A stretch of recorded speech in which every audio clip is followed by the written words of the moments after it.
Shut up and refill more popcorn. Shut up and refill more popcorn. For taking it with us. Was there ever a time that you fell out of love with wrestling? Like I know for speaking for myself, there was a time right around 2000 between 2002 and 2005 where I just wasn't watching Monday. I was watching other stuff, Chappelle reruns, everything else that was on TV because mainly because I didn't like a lot of stuff that I was seeing or that was being discussed, like the whole John. I didn't dig John Cena when he first came out, when he had that little, the white kid in jerseys. Vanilla Ice. Yeah, and then later on, can you say Wigga? Can you say that anymore? I don't know. Yeah, I know. But yeah, he's that character. You said it, not me. Yeah, exactly. Yeah, I got the W word, pass. I finally, my buddies, when we literally, it was the first semester of college, and their Monday night, I was like, hey, y'all want to go play hoops or whatever, go mess around at the gym. Now we're gonna watch Raw. I was like, really? And I was like, all right, cool, I'll watch with y'all. And then every Monday after that I was back in it. To even today, I catch it at Raw. I try to catch a Raw live, but sometimes doing other things or whatnot. So was there ever a time for you where you kind of like stepped back and you kind of didn't either watch the product or stay in up to date on it until like maybe WrestleMania season? Not really. It's weird. Like even though I thought it was terrible at times, I don't know if I was so used to it, ingrained from watching it from the early mid '80s till now.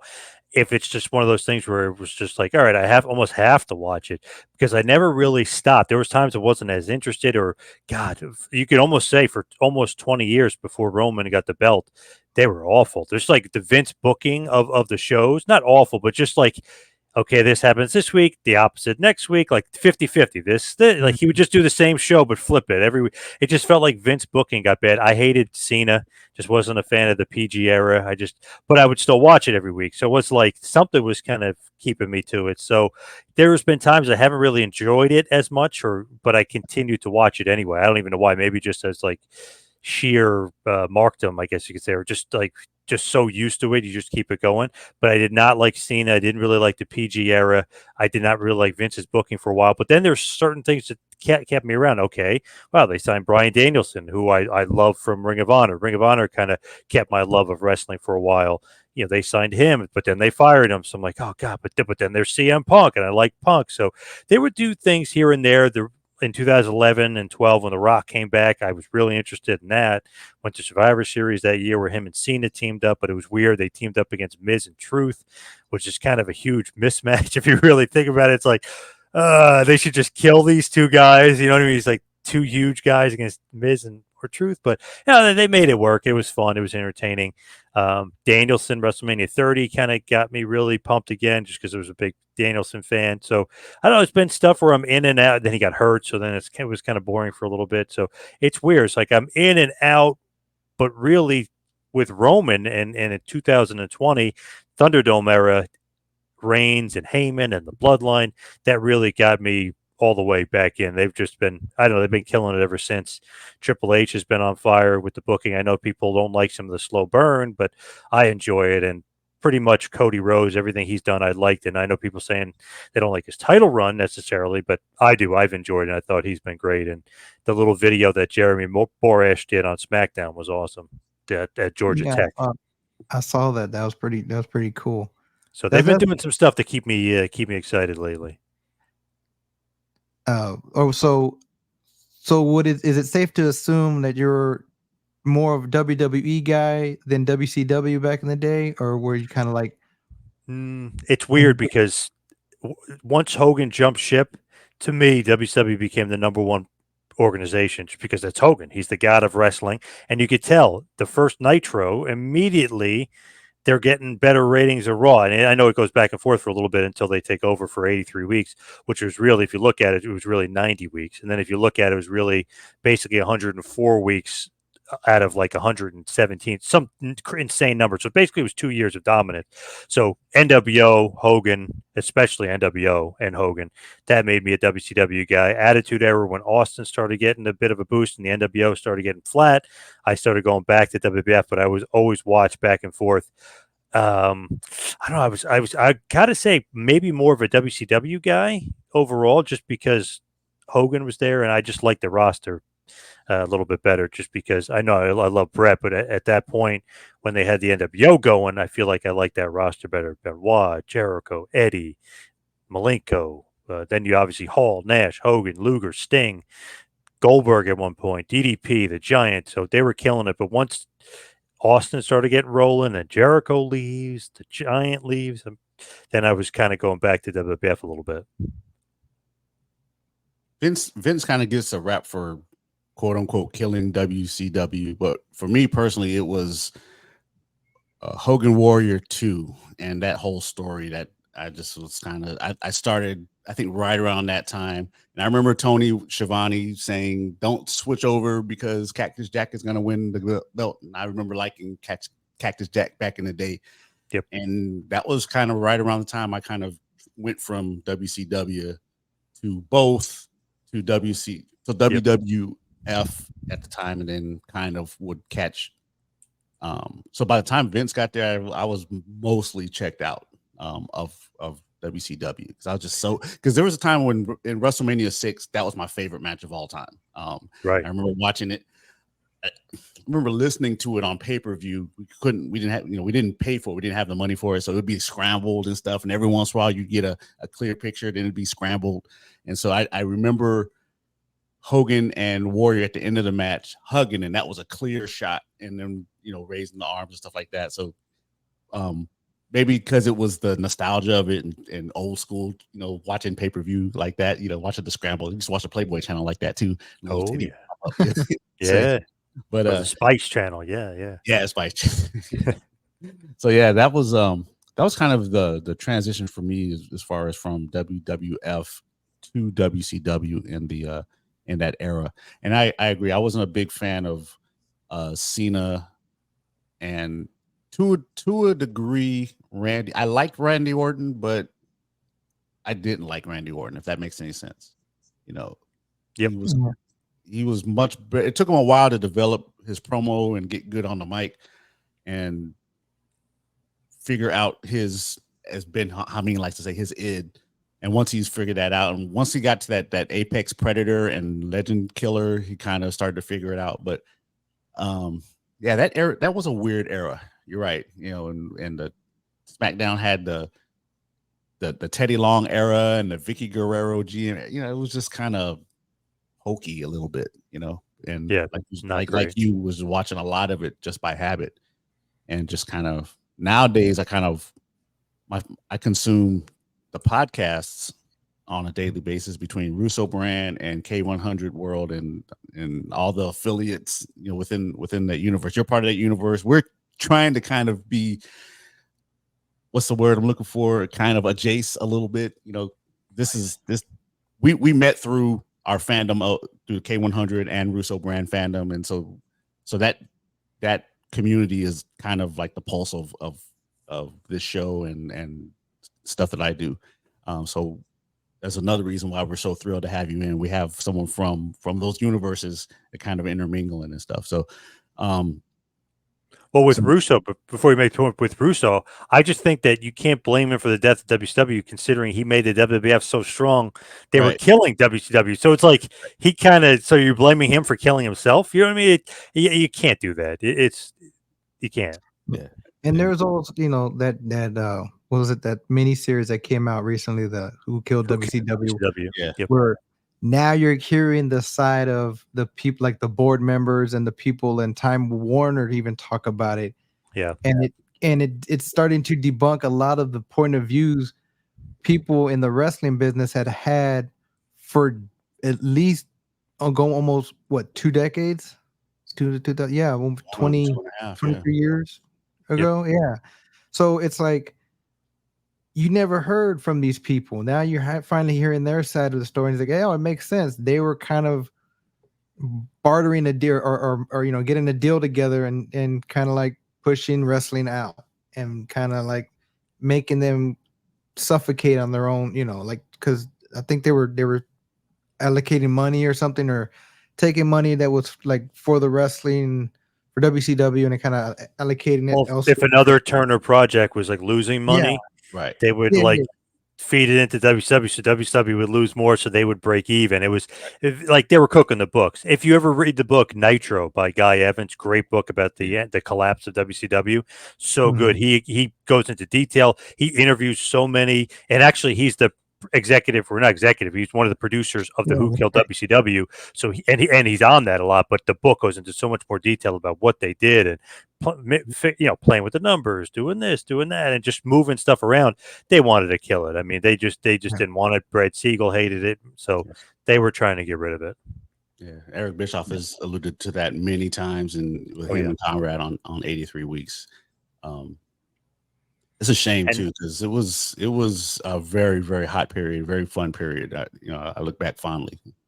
and Bischoff, man, look at it. He's the only guy I can say out of those million other promoters, only guy ever to beat Vince. And Yeah. obviously, Vince is retired into the the limelight, I guess you could say. But he's retired now, so he's the only guy ever to beat Vince. Yeah, and he did it for, like you said, 2 years, and Yeah. no one can ever claim that. So what's your take on the way Vince's downfall is kind of playing itself out? I don't know. I don't know all the particulars about obviously the Janelle Grant stuff, but I just feel like he's definitely getting a black eye without all the truth coming out. When I saw that love letter that she wrote, I was like, okay. I was like, Vince, there's something more here. Vince has got a little bit more defense than some of these people are making it out to be. Like, I feel like they're taking his character of Mr. McMahon and really pumping that up. But I'm still waiting to see if there's more, if there's another, victim or two, or if there's many more victims of Vince because obviously that could change my whole perception of the things. But from what I'm seeing and reading and hearing right now, I feel like he's getting a terrible rap, and he's not really been able to kind of defend himself, so to speak, because it looks like the government is after him again. So I don't know. I just feel like obviously if he did all that stuff, it's absolutely terrible, and some of it's absolutely disgusting. But if somebody's taking money for it, they're a part of the problem too. So I just feel like Yeah. I don't know. It's one of those things where I need to hear more of the facts and actual get real facts instead of bullshit and people just saying stuff. I feel like I don't know. It just seems like it's not as bad as what people are saying. I know. I can't believe you said that. It's not as bad. Are you crazy? From the evidence I'm seeing so far, and the love letter, and all this other stuff, and her actually taking the money and then getting upset when he stopped paying her, it doesn't look good from either side, really. But it doesn't look good from her side, especially. Very fishy. Yeah. Yeah, it's a wild situation. I mean, Yep. you know, everything. I mean, not to put a parallel. Well, I guess you could, because like the whole Diddy situation. I'm gonna call him Puff Daddy. He was Puff Daddy when when I met him. He gonna be Puff Daddy, kind of like Cassius Clay. I'm gonna call him Clay. I'm gonna call him Clay. Yeah. Yeah. Boy, name Clay. I'm gonna call him Clay. Yeah. Well, it seems like the Diddy stuff, they've got a lot more evidence than I've seen against Vince. I know the Vince case isn't Snowballing. necessarily. Yeah. It's like it's a ton on Diddy the Oh Diddler. God. There's so much stuff. Vince, I honestly haven't seen much. There hasn't been like, and where as far as people are like damning him and stuff, it's like there definitely isn't enough evidence to kind of just damn him. P Diddy, on the other hand, there's seems like too much now. Seems Yeah. crazy. It's like I feel like just scratching the surface. I know it's sad but true. They're waiting Yeah. for names to fall. They're looking for Jay-Z, and they're looking for, all these big names to fall or be mentioned and implicated. So I don't know. How much longer do you think we have this cancel culture in us before the pendulum starts to swing back towards, I hope it starts swinging back sooner rather than later. It's just insane the way people live and think, and just their mindset now is just absolutely insane with this stuff. Like, oh my god. Yeah, like there's no circumstantial. There's nothing is everything is circumstantial. And it's not. It's more hearsay and guilty by what social media has deemed Yeah. that you did wrong and that you like perfect example is I'm a huge Joey Diaz mark. So when he goes on and talks about how this girl tried to cancel him for something that he did, and he comes back and says, "Well, I didn't tell you to." This is not a specific incident, but like, "Oh, well, I didn't tell you to sniff that coke either." This and like, you put yourself in a situation, and then when you try to make yourself look like the victim, and your hands are just as dirty as the person you're trying to pin it on, it's like just shut up. You should just sit down, delete your tweets, and just stay quiet. Yep. You know, and There's so everybody. much of that. Trevor Bauer, the pitcher. I mean, she Oh yeah. literally have the woman on tape saying that she set him up, and she's recording herself. Then she has text messages to her friends how she's setting him up and stealing his money, and he still isn't back in That's really Major good League job. Baseball. It's just like, how crazy is that? Like, insane. They literally have her, and they released all the stuff, her text messages, her videotaping herself, how she framed him, and he's still not in baseball. Just crazy. Even I know people were going nuts about Alberto Del Rio. If you actually like looked into his case, it's actually the other way around, and not necessarily Del Rio that was guilty, but people, just because what came out initially, they just automatically say he was guilty. Crazy stuff. Crazy stuff. Yes. That happened here in San Antonio. Yeah. About, Yep. with Yeah, and it was flipped. So it's like, wow, crazy. Getting back into Memento, what are some of the memorable moments in the film that kind of made you feel he was the villain in this movie? So when I think about it, it's crazy because movie, they have a structure. It's like man versus man, man versus himself, man versus nature. Like there's always that structure. With this movie, I'm like, well, I wonder what the structure is, because it's like him versus whoever this killer is. He's trying to find his wife's killer.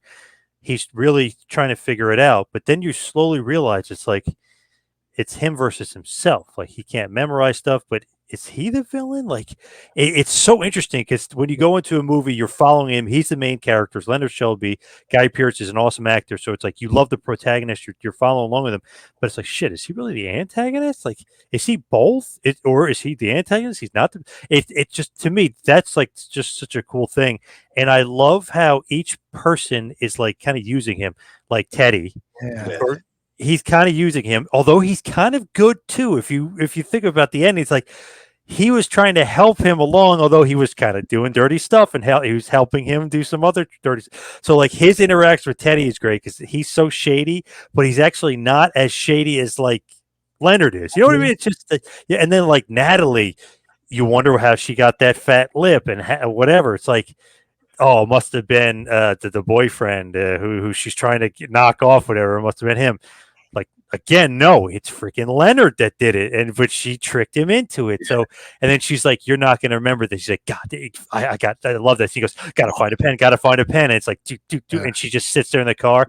She looks down, she looks back up, and she's like, "Okay, so ready to go back in the house," because she knows he forgot. And then he's like, "What the hell happened?" And she's like, "It was effing Dodd," Right. And it was really Leonard. So, just I love. Because Joey Pants is so good, and Carrie Ann Moss is such a good actress too. It's like I love their interactions with him and how they kind of go back and forth with him, because you think it's one thing, and then you see the next scene, and you're like, God damn it, they flipped it.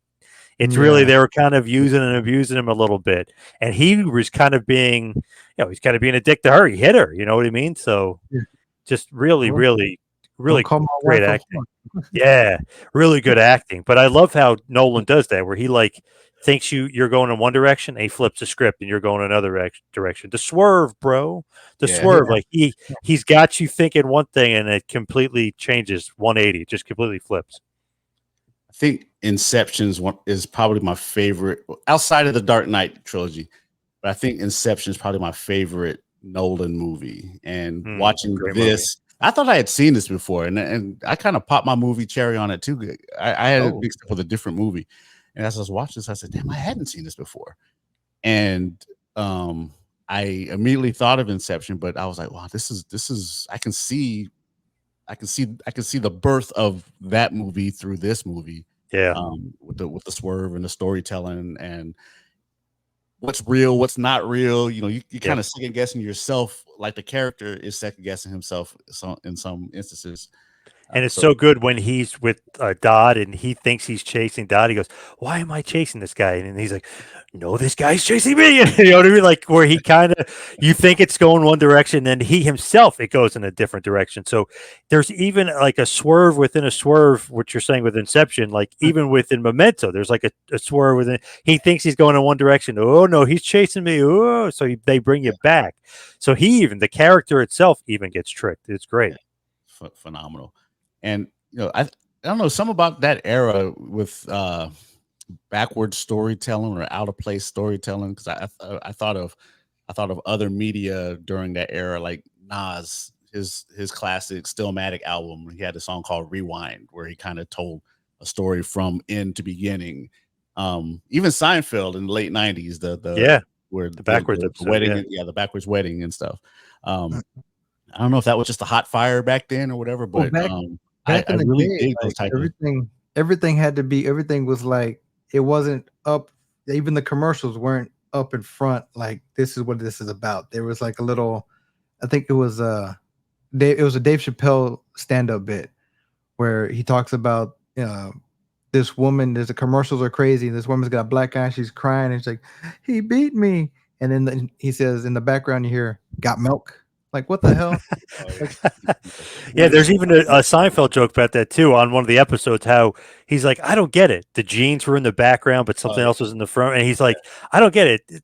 That's what's so clever about it. But he's like, I don't like it. It's a jeans commercial. So yeah, it's weird in that era too. They were like experimenting, like let's not go the typical mold of like TV or even obviously this movie. Let's not go typical mold. Let's do it out of order, out of sequence, and then we can fill in the gaps by going back to the present, yeah. if you will, and just kind of keep going back and then really starting where you begin and beginning where you end and filling in the pieces. So just experimenting and just was so just ingenious and smart. Like, wow, what good writing. Obviously, if you're watching it as a fan, you're just watching it to watch the movie, you got to pay attention because it's like, wait, what the hell's going on? I thought they were going this way. Now they're going this way. It's so fascinating. I love it.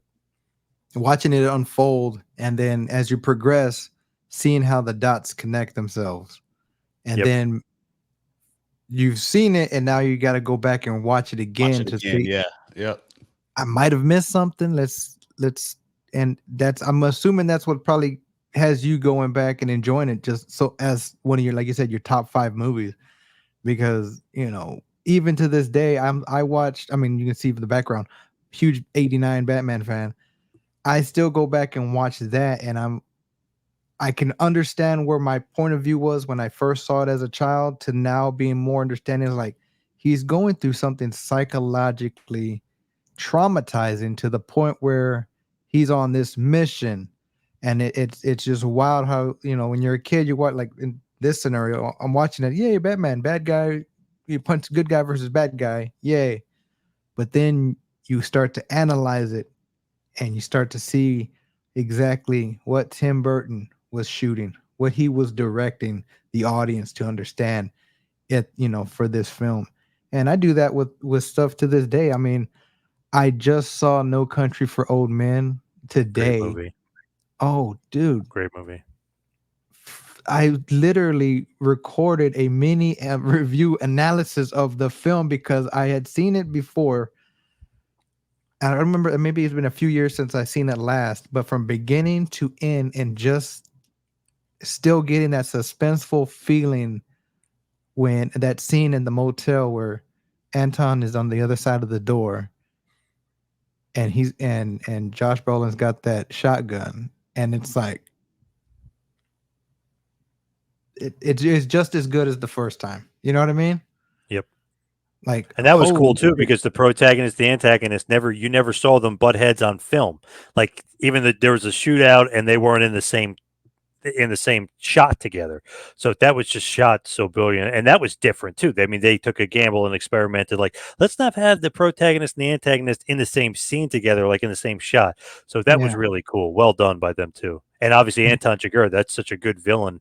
You had so Oh, many God. people copying that after that. He was. I think you're on mute, CJ. Yeah, you're that on movie mute. put Javier Bardem on the map, wasn't it? I mean, that was Yeah, oh yeah, ass movie. Man. I love and that. he was awesome in Skyfall too as the Yeah. villain. He was Yeah, great. that was my favorite Daniel Craig era Bond movie. Me too. Yeah, Skyfall. Then probably Casino Royale, but Yeah. Skyfall's awesome. Yeah, I agree. That's the one that what came out in 2012. Yeah. Or was it? Okay. Yeah, if you say so. It sounds about right. I believe so. Yeah, it sounds right. Sounds about right. Let's Isn't see. The decent one? Anything else? Oh yeah, like I'm a big Joey Pants Spectre. and Batista.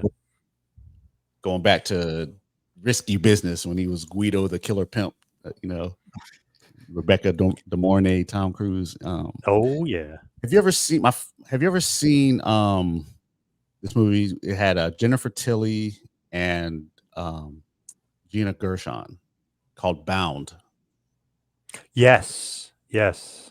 That's think so. Were they kind of awesome. like lovers or something? Yeah, they fall in love and Yes. Joey Pants, Jennifer Tilly's mafia boyfriend, and they conspire to whack him. Yeah, that's a dope ass movie, man. Love Gina Gershon. Yeah, and there's some bonus scenes in there too. Yeah. yes. Yeah. That's why I was loving it so much. Yes. Mr. Skin on the other Yes, on the sir. other Wikipedia tab, huh?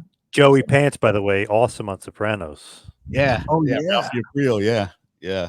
He's Such actually a good gonna heel be- there. He's going to be at the Comic-Con coming in San Antonio next month. Oh, Nice. Him and the other gentleman from the Goonies. Who, Sting is going to be there too. I'm gonna make a trip down there for that Comic-Con for sure. all right, cool. You gonna do some? You gonna hit a couple open mics when you're in town? Or? I might swing by the open mic this Wednesday or next Wednesday. I saw Bobby's got Upstage Cup and running again. Yeah. So Let me know. I need to get my ass back out there, man. So yeah, let me know if you come through. Yeah, we'll do like we did last time. Just hit a couple spots. yeah, heck yeah. Memento. One moment in this film that kind of really got me was the I think it was the black and white. I'm still trying to figure out who was the guy on the phone with him that hung up. Like he realized that, oh, who's this? And he hung up. He had this whole conversation with him. I'm still trying to remember if it was revealed who was on the other end. So I always assumed, and watching it, I thought it was another cop that worked with Joey Pants that was like kind of like messing with him a little bit, like to keep him going. Like I thought it was a cop, Like somebody That like called him up. yeah, because like a guy that knew the case just as well as Joey Pants and obviously Leonard. So I thought it was a cop that had to do with Pants. Maybe I'm wrong on that, but I thought it was either Joey Pants or a cop that was with him. That's part what of I the was thinking that it was. original investigation. Yeah. I was 'Cause thinking that that was getting- was Teddy. That That was was- my hunch. That was getting me was like I'm watching the scene back to refresh myself, and it's like they don't really get into who was on the other line. They kind of just like because he just started going on in his whole Sammy storyline and everything, and it just really kind of like, wait a minute, they didn't pay it off. What the heck's going on? I think on purpose because Joey Pants does say to him at one point, "You'll tell that story to anybody that'll listen. You'll just talk and blah blah." So it's kind of almost just like teasing him a little bit that he'll just talk to anybody and repeat himself over and over without knowing that he's repeating the same stuff over and over. Obviously, he can't remember because he has no short-term memory that he's repeating the same stuff. Like he says to the guy at the hotel, which is great. He's like, how many rooms do I have here? How many times have we had this conversation? He's like, the guy kind of feels bad. He's like, oh, quite a few. And you have quite a few rooms here because he doesn't know like how many people are messing with him. That's the other guy. That's the dude from Sons of Anarchy, right? Yeah. He also showed up. He also showed up in Batman Begins. That's where I remember him from when I saw him on Sons. I was like, yeah, that's the dude from.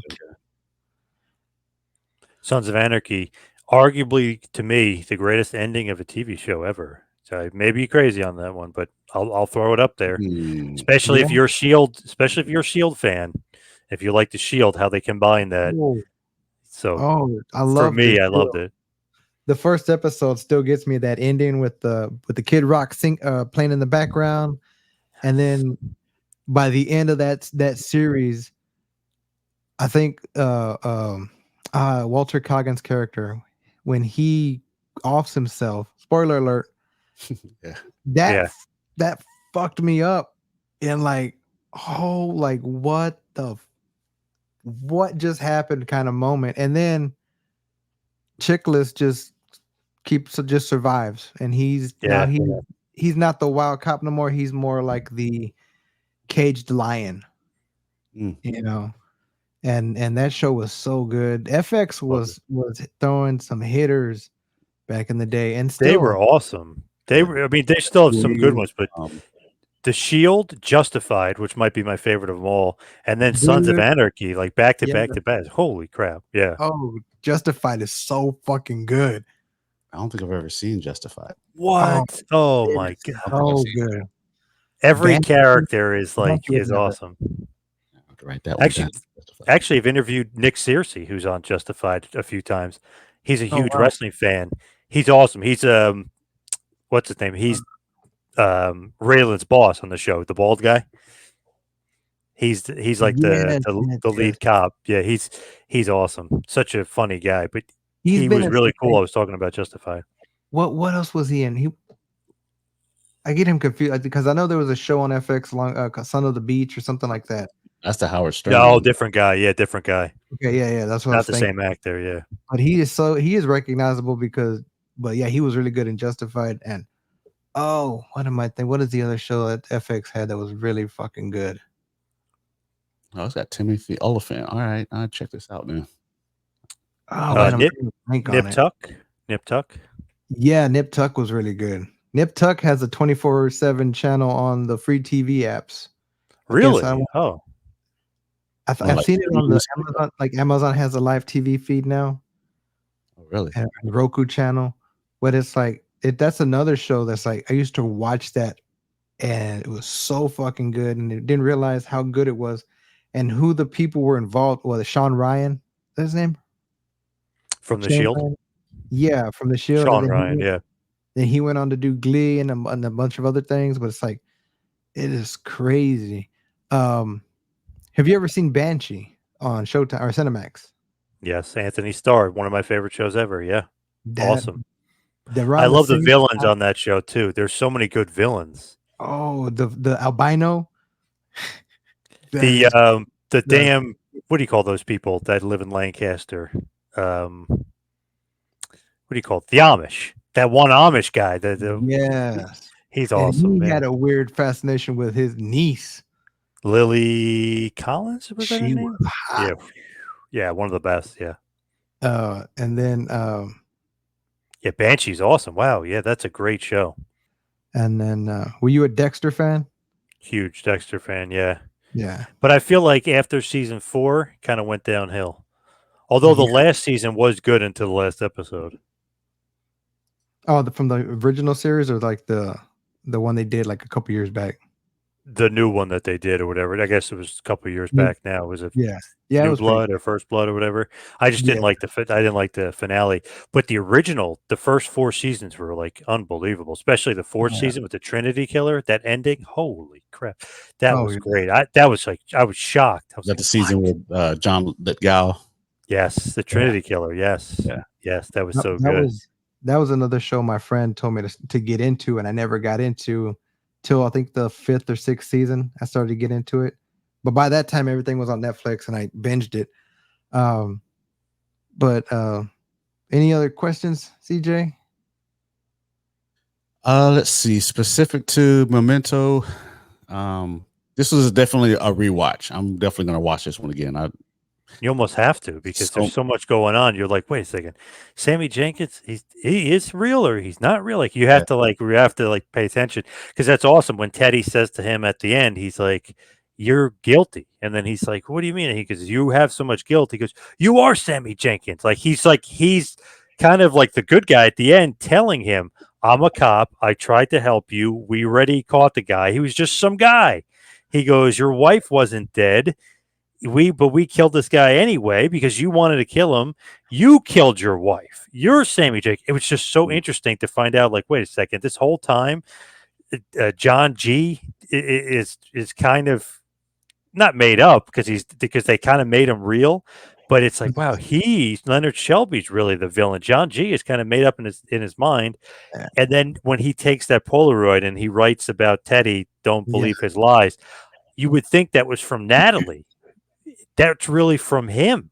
Yeah. Because she says, Yeah. oh, you can't trust blah, blah, but that's really he's tricking himself so he can keep going because he has no other point to live. Like, that's just so, man, it's such deep writing. It's like, wow, he's literally the villain of his own story because he doesn't know how to live because he killed his wife. He doesn't know how to live. He doesn't know how to move on. So he Yeah, created a villain. Yeah, he created a villain in his own mind to keep his life going, to kind of like give himself purpose. So interesting. I like at the end how he's driving and he's having his self soliloquy, kind of talking about putting it out of his mind and moving on. And then he sees a there's a tattoo parlor, slams his brakes on the car, and it's like, oh shit, starts all over. Yes. Yeah. Oh man, he's talk about a prison in your own mind, bro. You know, and I love movies like that. You know, I think of like A Beautiful Mind is another movie that kind of comes to Shutter mind. Island. Yeah. Shutter So Island. I'm a big fan of those type of mind mess with you movies, and this was one of those for sure. This is definitely highly recommended. Movies like that, you know, takes you out of the false reality that it's like the superhero genre or like the science fiction genre, because these are real people. Could be your neighbor, could be you in the future, or whatever. And it's like, it's kind of like a what would you do book come to life, you know? And it's interesting, like, how would you handle that situation if you, by accident, like you lose your memory and by accident you end up killing your wife because she, obviously, if you look at the story with Sammy Jenkins, that's exactly what happened to him. She wasn't necessarily believing him, kept shooting him up with the diabetes medicine. So it's like, wow, what would you do in that situation? How would you kind of cope? And that was his coping mechanism to kind of to take the guilt off of himself because he knew he was the one that killed his wife. He's the one that was responsible, not this guy that did attack them. They survived the attack. You know, as Teddy said, you fucking idiot, well, you survived. Yeah, she never died. And he goes, and you lived. But he's just kind of creating this in his way to kind of cope with the fact that he basically killed his own wife. And now he's going to try to blame somebody else. I wonder if there's a part of him that was hoping that solving the mystery would bring his memory back, you know? Yeah. I was kind of yeah, that's an interesting thing too. If you look at it like on a deeper level, maybe he thought that would snap him out of it. Yeah, and going into obviously that, maybe that Teddy, was what, yeah. That's what Teddy thought when you think about Joey Pants' character. He thought like, okay, this will snap him out of it. We'll kill this guy. You know, we'll do what he wants to do, and nope, didn't work. He just kept going around and around. Square one. Yep. It's like, you know, it's sad too because a movie that just popped in our mind was 50 First Dates. Yep. Yeah, it's a comedy, it's a romantic, it's a Sandler movie, but in reality, this person is never going to proceed in their life the way this other person wants it. And then if you think about it, Leonard is never gonna get out of this hamster wheel that he's adding more substance to it. He's adding more, you know, with little notes to the already made Polaroids, and he's burning Polaroids. How many Polaroids has he destroyed before? And it's just like CJ said, you know, you think he's about to just let himself forget about it, and then boom, stops and gets a tattoo. He's gonna tattoo the license plate number. And he doesn't remember that it's Teddy's at first, but he's literally sitting there staring at it after he threw his keys in the car sitting there, and he writes it down. He's tricking himself again. And he gets rid of that picture. Teddy goes, look, we killed the guy already. Look how happy we're. The happiest I've ever seen you. And he burns that picture so he has no evidence of what happened. Crazy. It's literally him versus himself the whole time. You don't even realize it until the end. Crazy. Perpetuity, yeah. In this world that we live in, where people are rebooting, reimagining the sequels to already established movies, like you know, Halloween, the Halloween franchise that's been re-sequeled and retold and everything. Do you see let's say it was a two-part question. Do you see this movie being remade by somebody just as brilliant as Christopher Nolan, or do you see this a potential sequel to this movie where we see Leonard 10 years down the road? Well, at this point, what, like 20? And where has he landed now? Like, or, I don't know. I should this can't be see it. one I of don't know. I these? can't see a sequel because I don't know. Won't be as good. Like, where do you go from here? I don't know. I can't see a sequel. I can't see somebody redoing it though, because come on, they redid Judge Dredd and Demolition Man. I mean, I mean, they try to redo all these old movies, just or not Demolition, RoboCop. They, for no reason, these classic awesome movies. They just try to redo them just for the hell of it. It's almost like they can't have an original thought. So we'll just copy something else that was really good and successful. I can't see a sequel, but I could see somebody copying this and almost doing Somebody it their was version of it. saying a lot nowadays in Hollywood, it's all about IP, the intellectual property, stuff that's already either established through comic books, superhero, whatever, something that's already been established or already has an audience. So they know they can cash in if they make a movie about like Borderlands, which I hear Yep. sucked. But nothing that's original, unless you're in the independent film. But there's also well, the what is it, the Triple X movie, the Maxine, the Pearl, those horror movies. I would assume though, I would pull that thought that was an original concept, maybe an independent film or something, or that got made and it just blew up. Terrifier is a good. I think horror does it better with non-IP ideas making, a splash for themselves, and then you're getting like more and more sequels like Saw or Paranormal Activity, rather than like an action movie or a drama or comedy. Or I think maybe action, because I think comedies. Well, nowadays comedies you can't make Tropic Thunder now, No, hell no.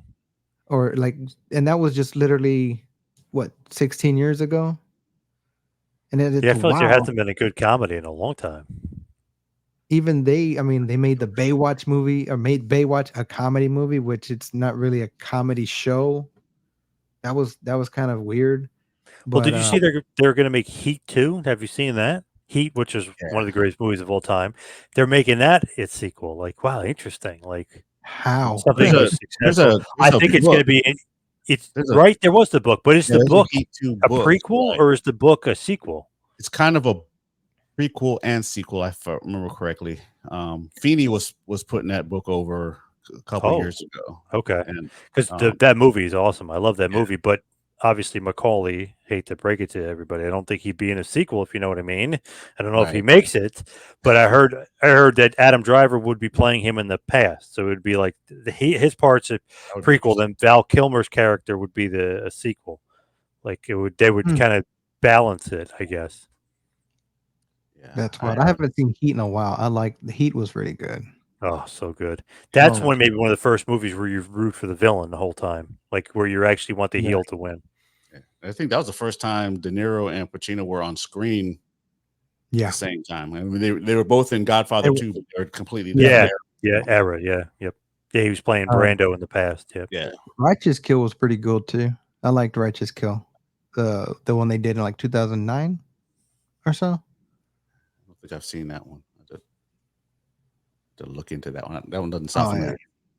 Oh, Yeah, I found that short story that Christopher Nolan was inspired. It was called Funes de Memorias, and it was a Argentinian author by the name of Jorge Luis Borges. It was originally published in Spanish in the mid 40s, and then the English translation first appeared in the mid 50s. And it's about this dude. Like I said, he fell off a horse, received a bad head injury, and was cursed with never forgetting anything. So I might check that out. That's sound like an interesting read. It's a short story, but that was kind of the inversion inspiration. of Memento. Yeah. So Nolan has cited that as an influence, in addition to, like I said, the story that his brother initially wrote, and they kind of helped punch up each other's. His brother helped punch up the screenplay, and he helped punch up the story. and the stories are completely different names and everything. So so go out of your way and check those. That one's called Memento Mori. Memento, Memento Mori, Mori. If you're interested in checking out that short story as well. Hell yeah. Well, alrighty. Let's so you said Memento is your top 5. What are the remaining movies in your top 5 Mount Rushmore top 5, list that you have accumulated through your years of cinema villain watching? So my favorite movie of all time is The Usual Suspects. So I got to Oh, put that number 1. Love that So movie. good. Movie's so I, good. I just saw that one the other day too. So good. Love that. I love Big Lebowski. Absolutely love Big Oh, Lebowski. Just think it's so funny, but the writing of it is so good. I just love it. It's silly, but it's great. I love Yeah. Heat, like I mentioned. Obviously, I love Memento. I love The Shootist. If you ever seen, it's an old John Wayne movie. It's Yeah. it's okay. basically it's his last film, but it actually parallels his real life. So if like you realize what's going on in his real life, like he's dying of cancer. In the movie, he's dying and he's looking for one last gunfight. He's the shootist. He's a shooter. He wants to go out kind of on his shield kind of thing. So he's like looking or almost like picking a fight. He's looking for like one last shootout. So it's so good. I was like, oh man, Ron Howard's in it. There's a bunch of good, really, really good actors in it. But I love that movie. I love Old West. I love John Wayne. I love those movies. But The Shootist is great. And then throw another one out there for you because you like Guy Pearce. L.A. Confidential. Oh yeah, I that's heard that one's really that's a good. great movie too. Yeah. So funny. They pretend Spacey and DeVito are the star of the movie and Basinger. Guy Pearce is really because they were more famous, but Guy Pearce is really the star of that movie with Russell Crowe. Great face. But Yeah. but the cast is so good, but they kind of pretend Spacey's the star, but he's really not. Oh wow. But A little side note that's a here. good one. My hometown where I reside now in Brackettville, Texas, is the location where John Wayne filmed The Alamo. Oh, nice. There Great. was That's a great movie too. movie. There was a ranch up here. John Wayne had the set built for that film, a replica Alamo. The Alamo building, the corrals, everything, and the whole town. And for many years, there was different movies and music videos and things shot here in Brackettville. Bad Girls was shot here. Some Brooks and Dunn music videos was shot here. A plethora of projects and very it's very heartbreaking now because that place has been sold off and a lot of stuff was memorabilia and artifacts and items were kind of auctioned off and sold off and everything. But it was a huge chunk of my childhood going up there for school trips, literally 7 miles up the road to see this beautiful replica of the Alamo. And just like the real one, it wasn't that big. Right. It wasn't that Great big. great movie, by the way, John Wayne the Alamo. It's long, but it's great. If you like Yeah. if you like the old West or you like westerns. Yeah. Oh yeah. But what is up on the front of the 2-man power trip? What is up with your empire in the podcasting game? Where can people find you? Please plug away.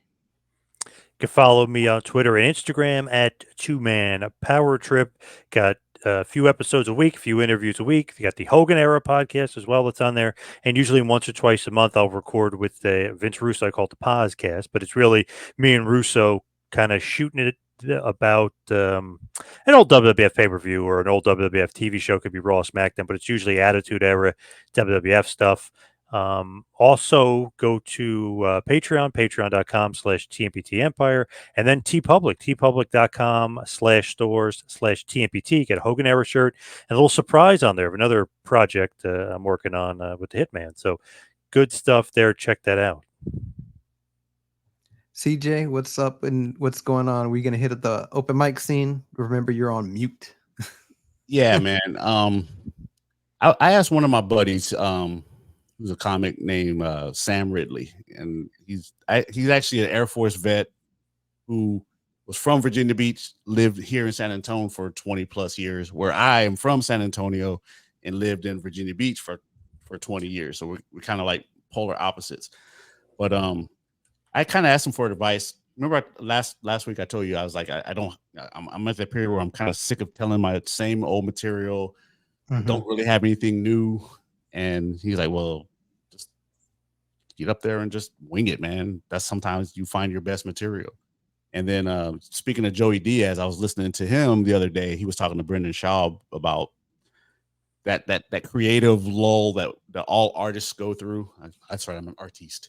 And when you do hit that, when you hit those periods, that's when you do something completely different. So yeah, so when you come through, bro, let's just hit it. Whatever I got, whether it's nothing or I'm working on some shit, let's just do it, man. Get that stage time in, get those reps in.